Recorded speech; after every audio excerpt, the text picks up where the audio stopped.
I think that world-class cities are understanding that they have to do whatever they can to improve the quality of life in their cities. And so what we're looking to do is to make New York City the greatest, greenest big city in the world.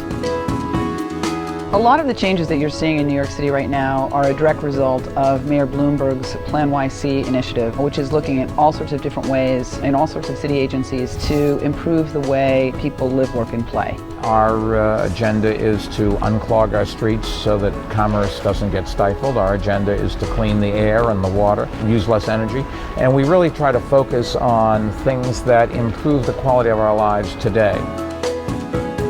New York's approach is really fantastic because what it does is take this culture that we've created that really focuses on automobiles and shifts it a little bit to looking at people and actually moving people rather than moving automobiles. And when you really start looking at streets in a kind of people-oriented way rather than a car-oriented way, it just starts to make sense. You start to realize the car, in the most practical of terms, just doesn't make a lot of sense in a place like New York City.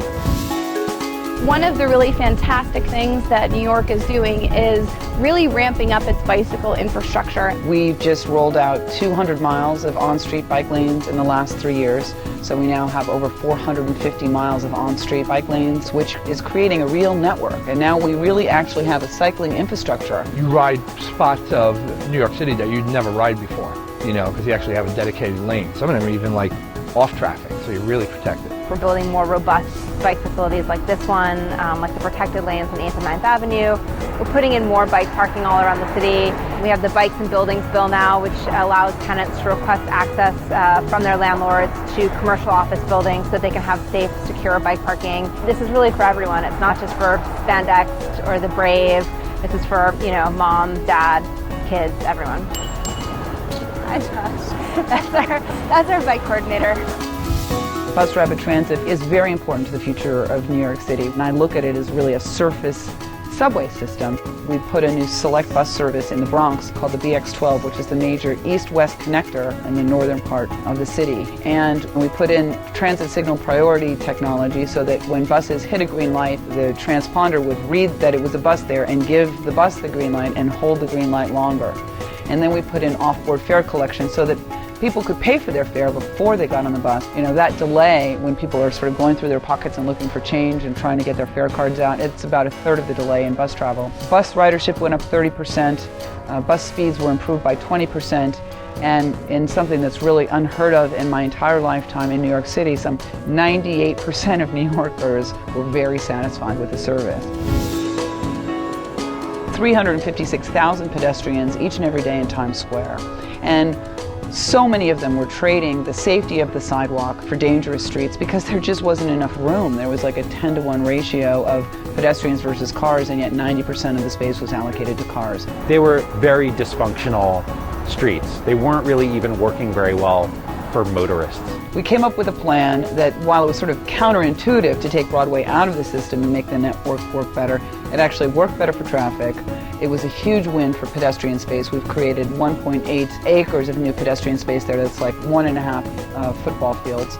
And it was a tremendous win for safety, some 63% reduction in injuries in the corridor. And you go there now, and the first thing you notice is how quiet certain parts of Times Square are now. You can have a conversation and not have to shout above the din of traffic. And then businesses really loved it. As you can imagine, the more foot traffic, the better it is for business. And so the way we've re-engineered our streets is not only to make them better from a safety perspective, better from a mobility perspective, but it's better business. Well, since Plan YC was released in '07, traffic fatalities are down 20%. That's good. New York City's life expectancy has gone up 1 year and 7 months in the last 8 years. And part of that is reduced traffic deaths, a variety of other things as well. It's taken them essentially 3 years to have a huge change in the way that their citizens commute, to the way that the people that live there actually enjoy their outdoor space. That's a big deal.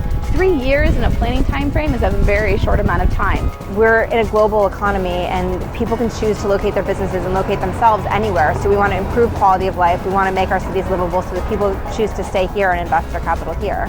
Once you realize that you can use your streets to improve the quality of life, the economics, and the environmental health of your city, I think that's a transformative moment. And so mayors around the world are looking at their streets differently, and you don't have to be a big city like New York to be able to make important changes that matter to millions of people each and every day.